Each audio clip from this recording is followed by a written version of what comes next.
ये बच्चे में ये चीज़ कमी होती है, तो आप उसको कैसे मतलब प्रैक्टिकल सही करवाते हो, ऑनलाइन सही कराते हो, या क्या चीज़? कॉम्प्लेक्स है उनके लिए जो है कंपनीज को शार्प माइंड चाहिए।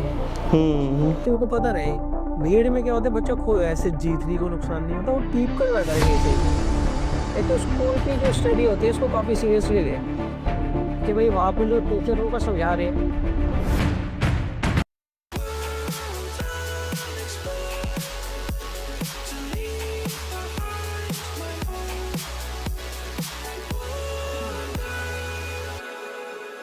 सो हेलो एवरीवन, मेरा नाम है आयुष और मैं हूँ टॉक विद थ्रिल का फाउंडर।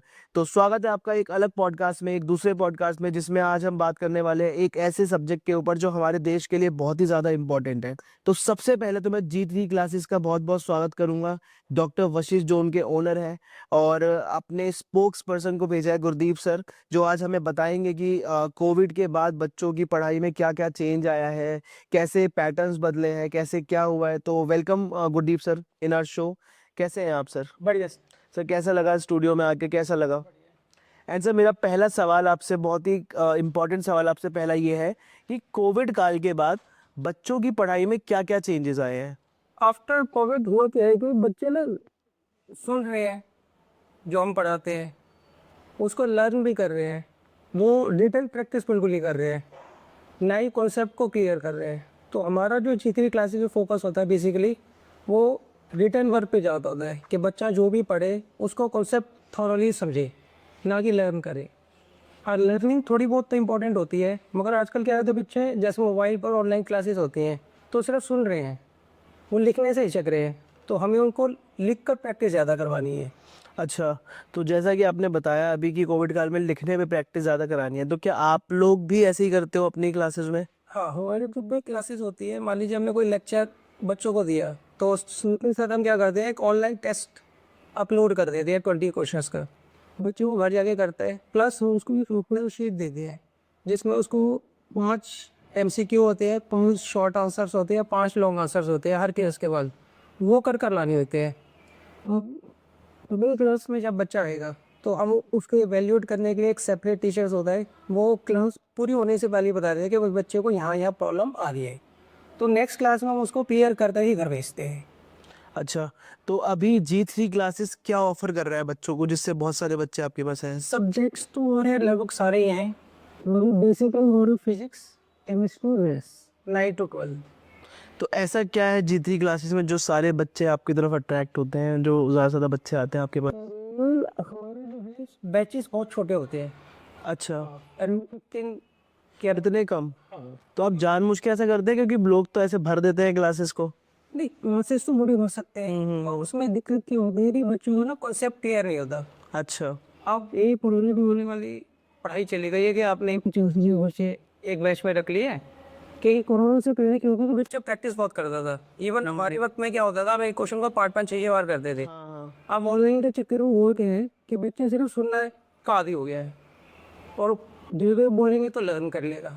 सही बात है। तो उसको अगर इंडिविजुअल अटेंशन आपको देनी है तो बैचेज आपको छोटे रखने ही पड़ेंगे, उस और वो टीचर को सेक्रीफाइस करना पड़ता है। पेंसिल को रुकवा लेंगे, बच्चे को अगर रिजल्ट नहीं आया तो फिर दिक्कत आती है। सेकेंड, मूविंग बर्दाश्त नहीं करते अच्छा।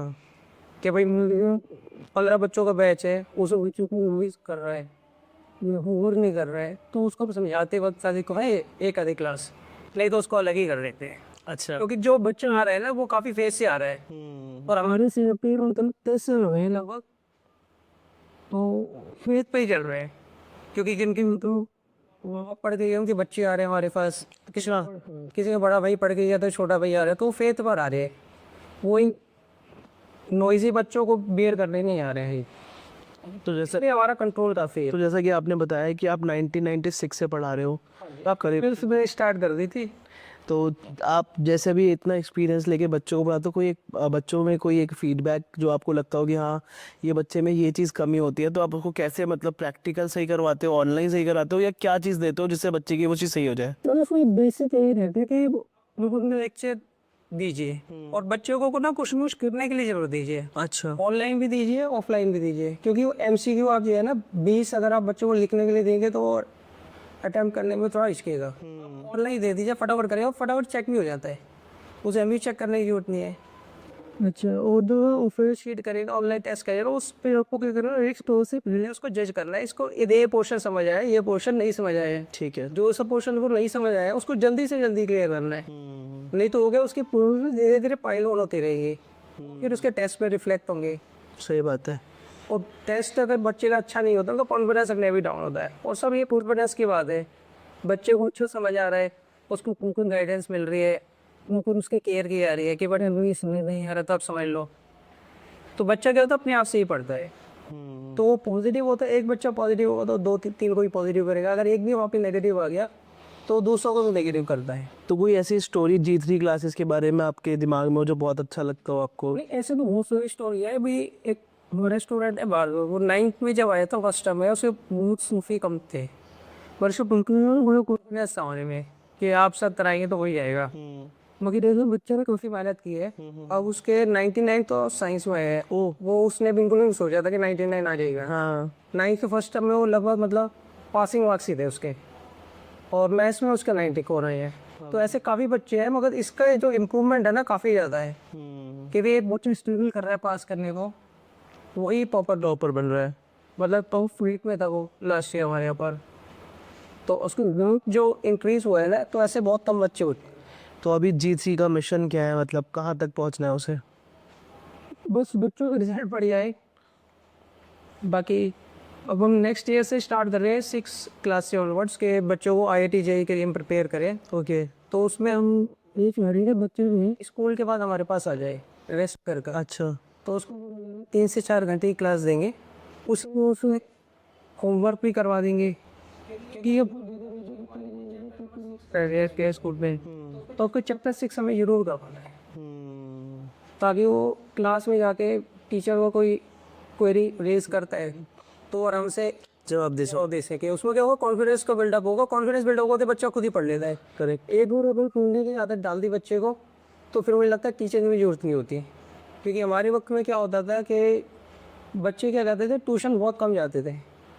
आजकल का ये फैशन है ट्यूशन लगाना, हमारे वक्त में बहुत कम बच्चे ट्यूशन जाते थे, तो वो क्या करते थे, घर भी बैठ के प्रैक्टिस करते रहते थे। स्कूल में भी इंपॉर्टेंस पता थी कि भाई स्कूल के जो सर पढ़ा रहे हैं उनको हमें सीरियसली लेना है, तो सीरियसली लेते थे, तो आज वो मेहनत करके कहाँ के कहाँ पहुँचे हुए हैं। सही बात है। तो गुरदीप जी, एक बच्चा सही मार्क्स लाने के लिए और अच्छे मार्क्स लाने के लिए एग्ज़ाम की तैयारी कैसे करे?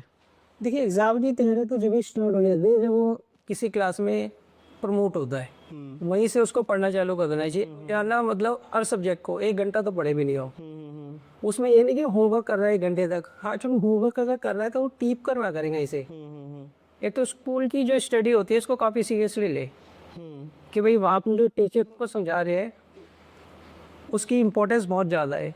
अगर वो वहाँ के उस थॉट्स को मतलब प्रोसेस को क्लियर करके रखेंगे तो घर आकर वो होमवर्क खुद से कर सकते हैं। नहीं तो वो क्या करेंगे, ऑनलाइन कोई चैनल खोल लेंगे, कोई गाइड खोल लेंगे, उससे होमवर्क कर लेंगे, तो वो टाइम वेस्टेज है। आपको होमवर्क करना है। हाँ, अगर वो ये कॉन्सेप्ट अगर क्लियर नहीं हुआ है तो अलग बात है, नहीं तो कॉन्सेप्ट जो भी टीचर आपको ट्यूशन में पढ़ा रहा है, स्कूल में पढ़ा रहा है, उनको सीरियसली लीजिए। तो सर, जब 9th और 10th बच्चा करता है आपकी क्लासेस से, तो उस टाइम पे ना किसी को भी बहुत कम बच्चे ऐसे होते हैं जिनका विजन क्लियर होता है कि मुझे मैथ्स लेनी है, मुझे साइंस लेनी है या फिर मुझे आर्ट्स लेनी है। तो आपके हिसाब से एक बच्चा क्या चूज़ करे और क्या उसकी स्पेशलिटीज़ है? क्योंकि हर बच्चे की अलग स्पेशलिटीज़ है। तो आपके हिसाब से एक बच्चा चूज़ क्या करे, सही उसके लिए क्या होगा? वो तो बच्चे वैसे माइंड बना लेते हैं कहीं, तो जो नहीं बना पाते उनको ना 11th-12th की बुक्स उठानी चाहिए खुद से, अच्छा। मतलब किसी टीचर की हेल्प नहीं। जब 10th के आपके एग्जाम हो गए हैं, अब 2 या 1.5 महीना तो खाली रहता है, उसमें आप क्या करिए 11th की बुक्स ले लीजिए, हो सकता है तो 12th की भी ले लीजिए। उनको आप खुद से पढ़िए कि भाई आपको किस में नेचुरल फ्लो बन रहा है पढ़ने का। आज केमिस्ट्री में बन रहा है, मैथ्स का बन रहा है, फिजिक्स का बन रहा है, या इकोनॉमिक्स का बन रहा है, या किसी और सब्जेक्ट का बन रहा है। तो जिसमें आपको बिल्कुल लगे ना यहाँ भी ये बिल्कुल पढ़ते के साथ ही समझ आ रही है, मगर इंटरेस्ट बहुत ज़्यादा बन रहा है इसमें, अब वो सब्जेक्ट मत छोड़िए। जैसा कि आपने अभी देखा ही कि अभी कहीं न कहीं बच्चे 2 दिन 3 दिन पहले पढ़ाई करना स्टार्ट करते हैं पेपर से, लिखना कम कर दिया है लोग, बच्चों की सुनने की पावर ज़्यादा बढ़ गई है और आगे आने वाला ज़माना तो वो सुनने का ही आ रहा है क्योंकि मोबाइल फ्रेंडली हो रहे हैं बच्चे बहुत ज़्यादा। तो यहाँ पे उनके घरवालों के लिए क्या टिप्स देना चाहेंगे जो वो मतलब सही करके अपने बच्चों को एक लिमिटेशंस में रखकर सारी चीज़ों का उपयोग करने के लिए उनको हेल्प करें? नहीं, उसमें तो बच्चों को प्रॉपर गाइडेंस देनी पड़ेगी कि भाई अगर आप मोबाइल को पॉजिटिव यूज़ कर रहे हैं तो फ़ायदा है, अगर आप नेगेटिव यूज़ करेंगे तो वो आपका टाइम ही वेस्ट कर रहा है। क्योंकि जिसने एप्लीकेशन बनाई है मोबाइल में वो तो पैसे कमा रहा है, ये पैसा भी कमा रहे हैं, अपना टाइम भी कमा रहे हैं। तो अगर आप मान लीजिए मोबाइल में ही कोई ऐसा टॉपिक देख रहे हैं जो आपको नहीं समझ आ रहा है तो बढ़िया है, और फिर उसको लिख कर प्रैक्टिस भी कर रहे हैं तो बढ़िया है, नहीं तो आप टाइम वेस्ट कर रहे हैं। मोबाइल से होता क्या, बच्चा सुनने की आदी हो जाता है, सही बात है। तो उसमें कहीं पे बार-बार सुनते हो उस चीज़ें उसे लर्निंग भी हो जाती है, मगर जो वो लिखने में आता है तब दिक्कत करता है वो। तो ये बच्चे कहते हैं सर हमारा कॉन्सेप्ट तो पूरा क्लियर है, जब वो ट्यूशन ज्वाइन करने के लिए आते हैं, हम एग्ज़ाम में पता नहीं क्या कराते हैं। एग्ज़ाम में क्या होता है, उनको कीवर्ड्स ही नहीं पता क्या लिखने हैं, क्या नहीं लिखने हैं। अब जो उन्होंने सुना होता है वो रट लेते हैं, कॉन्सेप्ट उनको क्लियर नहीं होता। क्वेश्चन डायरेक्ट तो आजकल बहुत कम आते हैं, थॉट्स ज़्यादा आते हैं, घुमा फिरा कर क्वेश्चन ज़्यादा आते हैं, तो उसमें बच्चा फिर फँसता है। तो कॉन्सेप्ट जितने ज़्यादा क्लियर होंगे उतना ज़्यादा फ़ायदा है बच्चे को। तो आपको क्या लगता है आने वाले टाइम में जो ये अब की पढ़ाई और ज़्यादा टफ होने वाली है? आपके जो पैटर्न्स हैं और ज़्यादा मुश्किल होने वाले हैं या मतलब और ज़्यादा ईज़ी टू वे हो जाएगा बच्चों के लिए? क्योंकि जैसे बच्चे स्कोर कर रहे हैं 99, 100, 98 तो उसके लिए क्या कहना चाहेंगे आप? नहीं, पैटर्न तो मेरे हिसाब से मुश्किल ही होगा। अच्छा, कारण इसका कुछ? फेयर रहना चाहिए। इसका कोई नई कारण? टेक्नोलॉजी आ रही है, बहुत ज़्यादा कॉम्प्लेक्स है। उनके लिए जो है कंपनीज़ को शार्प माइंड चाहिए। हुँ, तो उसी के हिसाब से हमारा जो सिलेबस डिसाइड होता है। क्योंकि कुछ कुछ कॉन्सेप्ट हैं जो हमने 12th में पढ़े थे, वो आजकल 10th में आ रहे हैं। क्योंकि हमारे वक़्त में 9th-10th इतना ज़्यादा मतलब सिलेबस नहीं था। मैथ्स का तो थोड़ा ज़्यादा था, साइंस का सिलेबस इतना नहीं था। अब वो हुआ क्या है कि जो हम 11th-12th में पढ़ते थे उसमें 25% 9th-10th में आ गया है। तो उससे बच्चों को फ़ायदा ये है कि वो जल्दी से क्या होता है कॉम्प्लेक्स चीज़ों के लिए यूज़्ड टू हो जाते हैं। अब उसको वो पॉज़िटिव लें तो ज़्यादा बढ़िया है, ठीक है। नेगेटिव लेंगे तो फिर दिक्कत हो जाती है। सर लेकिन यहाँ पे सारी चीज़ें जो भी अभी तक हमने बातें करी पॉजिटिव की तरफ बात करी। अब कहीं न कहीं जो बच्चे इनके 99 स्कोर आ रहे हैं वो तो बहुत खुश हो रहे हैं आपके से। कुछ बच्चे ऐसे भी होते होंगे जो एवरेज होते होंगे, जो नहीं स्कोर कर पाते होंगे कभी-कभी और वो डिमोटिवेट हो जाते हैं, फेल हो जाते हैं और आजकल तो आपके देखते हो कोटा में तो कितनी सुसाइडल रेट आते हैं और कितनी जगह-जगह पे सुसाइड्स होते हैं बच्चों के कि 1 मार्क्स से छूट गया या कुछ हो गया। तो उन बच्चों के लिए क्या कहना चाहोगे कि आपकी मतलब लाइफ में एक पेपर में जब वो पास नहीं हो पाते हैं या फिर उनकी जो एक्सपेक्टेशंस होती हैं उनको वो मीट नहीं कर पाते हैं, तो उन बच्चों के लिए क्या मैसेज है आपका? नहीं, ये जितनी वर्क से हो गई, पढ़ाई ना इम्पोर्टेंट है, इससे आपका फ्यूचर सिक्योर होता है। ऐसा नहीं पढ़ाई सब कुछ है, ऐसा नहीं सोचना चाहिए। हर बच्चे में कोई ना कोई हिडन टैलेंट होता है, वो उसको जितना जल्दी से पहचान ले, उतना ज़्यादा बेनिफिट रहता है। क्योंकि और मान लीजिए किसी की इंटरेस्ट क्रिकेट में है, मान लीजिए, अगर वो क्रिकेट की कोचिंग नहीं जा रहा है ना, तो अभी वो क्या करेगा एकेडमी में अच्छा करेगा। अपने अभी क्या होता है एकेडमी में अच्छा करेगा। अगर मान लीजिए कोई पढ़ाई में नहीं भी अच्छा है तो उसको कोई ना कोई तो टैलेंट भगवान ने दिया होगा। सही बात है। पढ़ाई से हम अपना फ्यूचर सिक्योर कर लेते हैं कि भाई कल को कुछ नहीं है, किसी का बिजनेस में लॉस हो सकता है, मगर जो किसी एक इंसान ने पढ़ाई कर रखी है, जो उसके पास नॉलेज है, वो तो उसे कोई नहीं छीन सकता। आज भूकंप आ जाए और सारा कुछ तबाह हो जाए, पढ़ाई तो है, उस पढ़ाई के बेसिस पे मैं जॉब भी ले सकता हूँ, या मैं किसी को पढ़ा भी सकता हूँ। तो ऐसा नहीं है कि कोई फेल हो गया तो उसकी ज़िंदगी खत्म हो गई है, ऐसे कई एग्जांपल्स हैं। बल्कि ज़्यादातर सेलिब्रिटीज़ जो होते हैं वो पढ़ाई में इतने ज़्यादा हाँ। आगे नहीं होते हैं। बस उनको ये है कि उन्होंने अपना टैलेंट पहचान लिया होता है, तो उसमें वो करते हैं। एक बच्चे को जब कोई टैलेंट वो पहचानता है, जैसे कोई सिंगर बनना चाहता है या कोई डांसर बनना चाहता है, तो कहीं न कहीं माँ-बाप इसके बहुत अगेंस्ट हो जाते हैं कभी-कभी कि नहीं पढ़ाई बहुत ज़रूरी है, आप ये छोड़ दो, पढ़ाई पे फ़ोकस करो, सीधा रास्ता करो या तो कोई सरकारी जॉब पा लो या कोई अच्छी नौकरी कर लो, जेईई कर लो, नीट निकाल लो, डॉक्टर बन जाओ, ये कर लो। तो यहाँ पे क्या हमारे बच्चों की काउंसलिंग से ज़्यादा इम्पोर्टेंट पेरेंट की काउंसलिंग भी है? क्योंकि पेरेंट्स को भी सही रास्ता शायद अब सचिन तेंदुलकर के घरवालों ने बोला होता है कि नहीं क्रिकेटर नहीं है, आपको पढ़ाई करनी है। तो आपके हिसाब से इस सिनेरियो में कौन सही है, बच्चे या पेरेंट्स? नहीं, बच्चे का अगर मान लीजिए इंटरेस्ट है किसी के लिए अदर देन एजुकेशन, तो उसको क्या करना चाहिए, उसके लिए 1-2 घंटे ज़रूर डिवोट करने चाहिए। हुँ। चाहे कुछ हो ना, 1-2 घंटे वो डिवोट ज़रूर करें, क्योंकि उससे ना बच्चे को शांति मिलती है, आत्मा की शांति मिलती है। इसलिए वो क्या करता है, दूसरी चीज़ों में भी अच्छा करता है। अगर मान लीजिए किसी की इंटरेस्ट फुटबॉल खेलने में है, तो अगर वो 1 घंटा फुटबॉल खेल लेता है, वो आगे जाके प्लेयर बने ना बने उससे कोई दिक्कत नहीं है। हुँ, अगर वो अपनी मनचाही चीज़ कर रहा है ना, तो उसके बाद आप उसको कहोगे ना कि बेटा आप ये भी काम कर लो, सही बात है। तो वो अच्छे तरीके से करेगा और ज़्यादा एनर्जी से करेगा। क्यों? उसका जो गोल है वो साथ ही साथ चल रहा है। उसको बताओ बेटा, अगर मान लीजिए आप क्लियर नहीं बने तो कम से कम पढ़ाई होगी तो आप कहीं जॉब तो कर सकते हैं। तो वो बच्चे का जो होता है ना, अंदर की जो फीलिंग होती है वो नहीं दबानी चाहिए। अगर आप उसको फुलफिल करेंगे तो आपको पढ़ाई में भी अच्छा रिजल्ट देगा वो। अब कई स्टूडेंट्स हैं, कोई डांसिंग में जा रहा है तो 1 घंटा वो डिवोट करते हैं वहाँ पर, कोई क्रिकेट जा रहा है, कोई क्रोल जा रहा है, वो पढ़ाई में भी अच्छा कर रहे हैं। अब एक लड़का है 9th में हमारे, वो क्रिकेट की कोचिंग भी कर रहा है और उसके मैथ्स में 78 मार्क्स आए हैं 80 में से, और साइंस में 77 के अराउंड है। अब वो कहता है जब वो क्रिकेट खेलता है तो उसको मतलब एनर्जी अपने आप ही आ जाती है। और तो स्पोर्ट्स में रेगुलर जाते हैं ना, ये डांस वगैरह में जाते हैं, इनको आप देखेंगे लेजी नहीं होते। अगर मान लीजिए आपको कुछ भी नहीं है, मान लीजिए किसी चीज़ में इंटरेस्ट नहीं है पढ़ाई है, तो आप एक्सरसाइज कर लो। तो बच्चा जो है ना, जितना अलर्ट बैठेगा क्लास में उतना ज़्यादा बढ़िया है। और जितना उसको टेंशन कम होगी, बच्चों को टेंशन किसी चीज़ की नहीं चाहिए। उसको ये बताओ बेटा आपने अच्छा पढ़ना है, अच्छा खाना है और अच्छे तरीके से जीना है। टेंशन कोई नहीं लेनी, गलत संगति कोई नहीं करनी। मोबाइल का अगर पॉजिटिव यूज़ है तो बढ़िया है, नेगेटिव यूज़ बिल्कुल बंद करिए। समझ रहा हूँ। तो गुरदीप जी, G3 क्लासेस क्या-क्या फैसिलिटीज प्रोवाइड करता है? हमारे यहाँ लगभग सारी सब्जेक्ट होते हैं 9 to 12, छोटी जूनियर क्लासेस के भी हैं। अच्छा, हमारे यहाँ क्या होता क्या है, जैसे मान लीजिए बच्चा लेक्चर अटेंड करता है, उसके साथ साथ में उसको ऑनलाइन टेस्ट मिल जाता है और ऑफलाइन शीट मिलती है। वो दोनों जब करके लाएगा नेक्स्ट टाइम, तो उसमें हमें पता लग जाता है इसको क्या समझ आया क्या नहीं आया है। तो उसके अकॉर्डिंग हम क्या करते हैं, उसको उसी क्लास में, जिस नेक्स्ट क्लास में वो आएगा उसी में उसको क्या करते हैं, क्लियर कर देते हैं। सेकेंड, हमारे यहाँ पर लाइब्रेरी की फैसिलिटी अवेलेबल है। अगर किसी बच्चे को लगता है कि भाई वो घर में फोकस नहीं कर रखा है, तो हमारे पास सेपरेट रूम्स हैं, बच्चा वहाँ बैठ कर पढ़ सकता है। और पेरेंट्स मेक श्योर रहे कि वहाँ वो पढ़ने के अलावा कुछ नहीं करेगा। उसके हर कमरे में कैमरे लगे हुए हैं, और एक टीचर क्या करता है, पूरे टाइम देखता रहता है कि बच्चा पढ़ रहा है, कुछ मतलब फालतू की एक्टिविटी तो नहीं कर रहा है, टाइम वेस्ट तो नहीं कर रहा है। अच्छा, उसके अलावा हमारे यहाँ पे नोट्स होते हैं ना, काफ़ी ज़्यादा प्री डिफाइंड होते हैं। हम नोट्स के अंदर क्या करते हैं, जो भी मेन पॉइंट्स होते हैं उनको हम अंडरलाइन कर कर देते हैं, बोल्ड कर कर देते हैं। जो की वर्ड्स होते हैं वो भी हम क्या करते हैं, बोल्ड कर कर देते हैं, ताकि बच्चे को पता रहे कि भाई ये पॉइंट्स इस क्वेश्चन के अंदर जरूर आने चाहिए।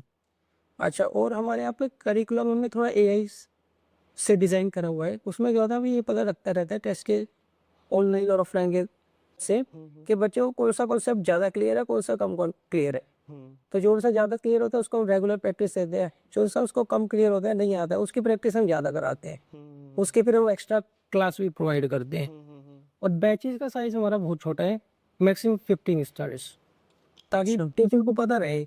भीड़ में क्या होता है, बच्चा खो जाए। ऐसे G3 को नुकसान नहीं होता है?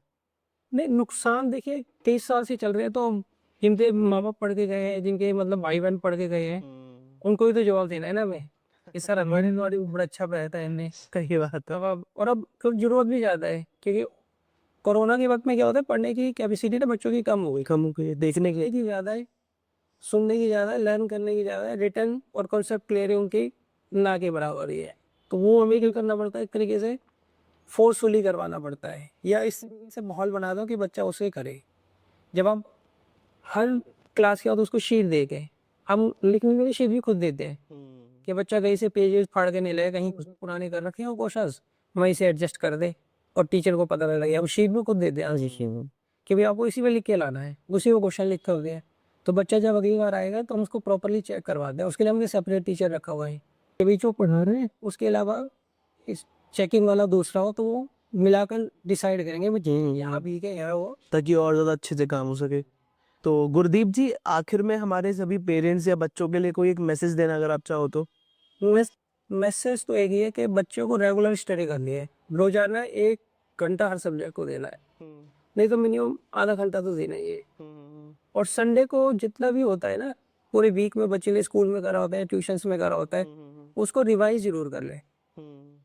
हाँ, अपने मान लीजिए कोई उसकी पर्सनल चॉइस है कि कोई एक्टिविटी वो करना चाहता है, कोई फुटबॉल खेलता है, क्रिकेट खेलता है, वो जरूर खेले, मगर उसमें ज़्यादा इंडल्ज ना हो कि बगल में फिल्म ही देखता जा रहा है, सही मोबाइल में गेम खेल रहा है, इस चीज़ में ना लगे। फिजिकल एक्टिविटी ज़्यादा करें। आपने क्रिकेट मैच देखने उसके बजाय क्रिकेट खेला हो, वो ज़्यादा बेटर है। सही बात है। उससे फुर्ती आती है बच्चे में, फुर्ती है तो वो क्लास में सीधा बैठेगा वो। तो हम सुन रहे थे गुरदीप जी को, जो G3 क्लासेस से आए थे, और डॉक्टर वशिष्ठ के स्पोक्स पर्सन थे। एंड कहीं न कहीं आज जितनी भी बातें हमने करी तो पता चला कि कहीं न कहीं ऑफ़लाइन स्टडी बहुत ज़्यादा इम्पोर्टेंट है। कोविड के बाद बच्चों की जो सुनने की पावर है वो ज़्यादा बढ़ गई है, बाकायदा लिखने की पावर से। तो आज हमें गुरदीप सर से बात करके इतना पता चला कि एक्सपीरियंस बहुत ज़्यादा काम आता है और एक्सपीरियंस के साथ बच्चों को पढ़ाना फ़ोर्सफुली कि क्या इम्पोर्टेंट है उनके लिए, वो बहुत ज़्यादा काम आता है। तो thank you so much for coming our show sir.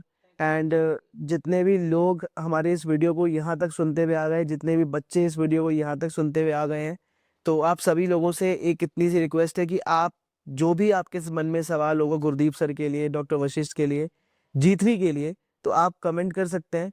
And sir को हम सेकंड एपिसोड में बुला के दोबारा से वो क्वेश्चंस के ऊपर आंसर सर से पूछेंगे। एंड तब तक के लिए शुक्रिया, धन्यवाद, फिर मिलेंगे। Thank you so much for coming our show sir.